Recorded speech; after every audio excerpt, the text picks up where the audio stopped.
అక్కడ యేసు ప్రభువు తన శిష్యులకి కొన్ని ఈ లోకములో జరిగే సంఘటనలు కావచ్చు,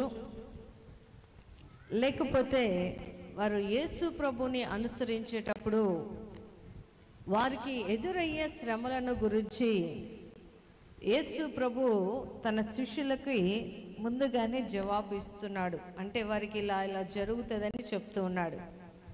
అదేమిటంటే దానికి ముందుగా ఒక సంఘటన జరుగుతుంది. ఆ సంఘటన ఏమిటంటే యేసు ప్రభువు రాత్రంతా ప్రార్థన చేయడానికి కొండ మీదకి ఆయన ఏకాంతముగా వెళ్ళినప్పుడు యేసు ప్రభువుని అనుసరిస్తున్న ఆయన శిష్యులే ఒక గొప్ప సమూహముగా ఉన్నారంట. హల్లెలూయా.